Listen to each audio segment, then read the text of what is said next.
La naturaleza de la luz y las leyes de la óptica geométrica, por Kevin Sebastián Espín Segovia, perteneciente a la Universidad de las Fuerzas Armadas de ESPE, NRC 7839, a la materia física fundamental.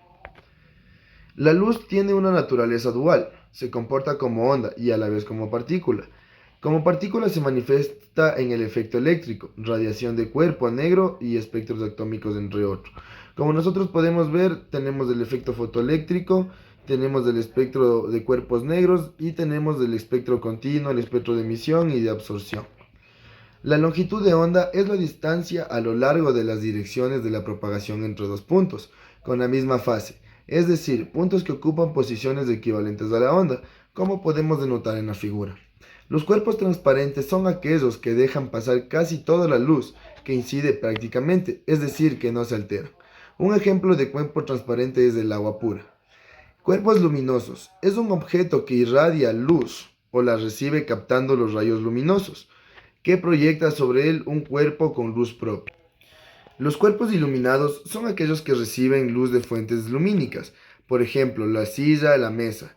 Los cuerpos opacos son aquellos que no permiten el paso de la luz. Los cuerpos translúcidos son aquellos que, si bien permiten el paso de la luz, no permiten precisar la forma de los objetos a través de ella. La óptica física es un modelo de la luz más completo, que incluye efectos ondulatorios como la difracción y la interferencia, que no se puede abordar mediante la óptica geométrica. Podemos hablar de la óptica cuántica, que se ocupa de la aplicación de la mecánica cuántica a fenómenos que implican la luz e interacciones de la materia. Podemos ver cómo la óptica geométrica interactúa en sí con el objeto, el espacio de objeto. Tenemos el objeto, el foco objético, rayo focal, tenemos el rayo paralelo, el radio radial, espacio, la imagen y el eje óptico.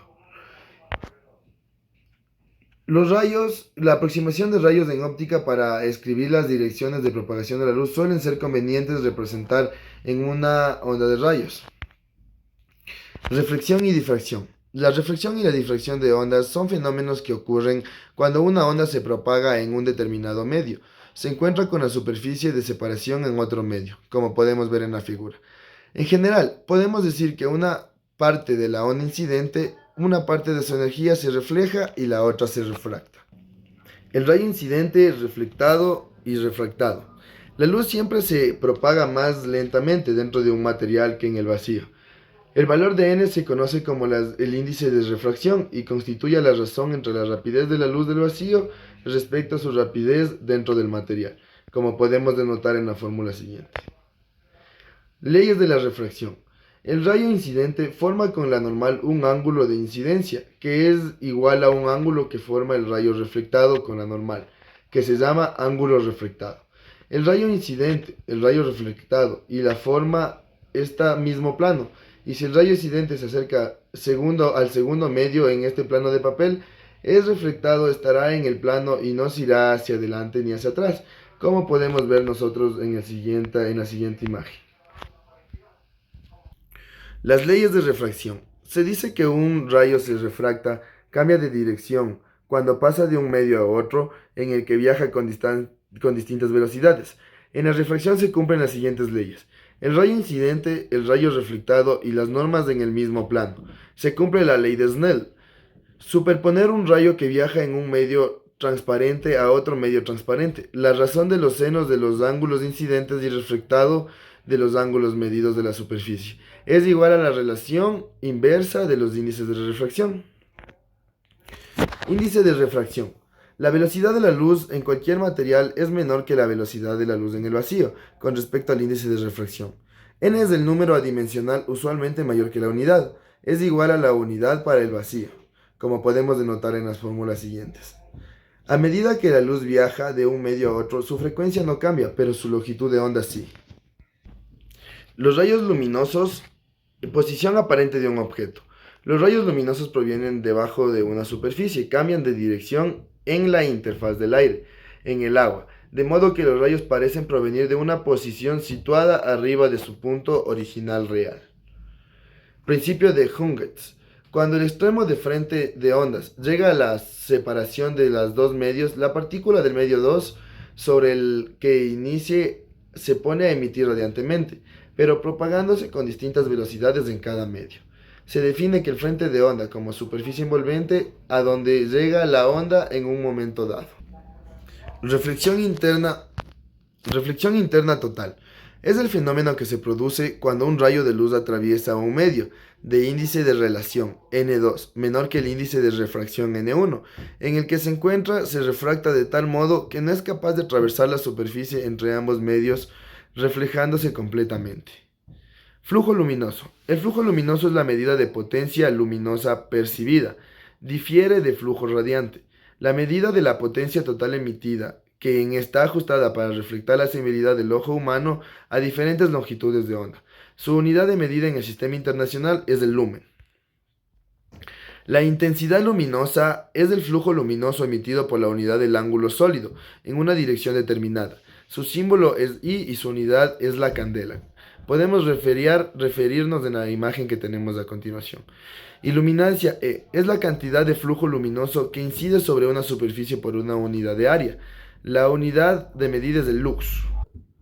Para complementar el estudio, vamos a realizar dos ejercicios, uno de intensidad media y uno de intensidad baja. El primer ejercicio nos dice que a 20 centímetros de un espejo convexo de distancia focal igual a 12 centímetros se coloca un objeto. Nos pide determinar cuál es la distancia a la que se forma la imagen. En este caso tenemos la ecuación fundamental de los espejos, donde nos tocaría despejar la distancia que se forma en la imagen, que en este caso sería S'. Una vez nosotros despejando S', encontramos que la distancia que se forma la imagen es en una distancia de 7.5 centímetros. Este es un ejercicio de calidad baja. Vamos a ver un ejercicio de calidad media.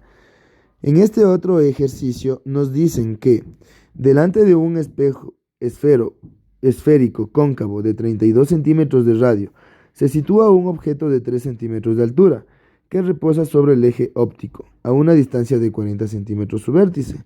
Nos dan su gráfico. En el gráfico podemos denotar que tenemos el espejo cóncavo, tenemos el eje óptico, tenemos el objeto que se forma de Y, de A a B, tenemos el centro de curvatura, que es donde se encuentra el punto central. Nosotros lo que tenemos que denotar es, la primera es cuál es la diferencia, cuál es la distancia focal del espejo, cuál es la posición de la imagen y cuál es el tamaño de la imagen. Vamos nosotros primero a denotar cuál es la distancia focal del espejo. Para la distancia focal del espejo nos dicen que es el radio de la curvatura sobre 2, que en este caso nos daría un valor de menos 16 centímetros, ya que el símbolo reflejado del eje en la imagen podemos denotar que es negativo. La ecuación fundamental de los espejos. Vemos que es 1 sobre S más 1 sobre S', que es igual a 1 sobre F.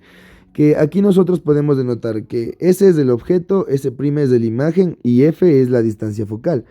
En donde nosotros, realizando los despejes pertinentes, podemos denotar que S' es igual a menos 26.67 centímetros, que en este caso sería la distancia de la imagen. Y para denotar la última, que cuál es el tamaño de la imagen, nosotros nos vamos a ir a la ecuación del aumento lateral, que la tenemos por aquí. Entonces, una vez despejados los valores, nosotros podemos denotar que el valor del tamaño de la imagen va a ser menos 2 centímetros. En este caso va a ser negativa. Muchas gracias. Eso es todo lo que les puedo explicar respecto a este tema.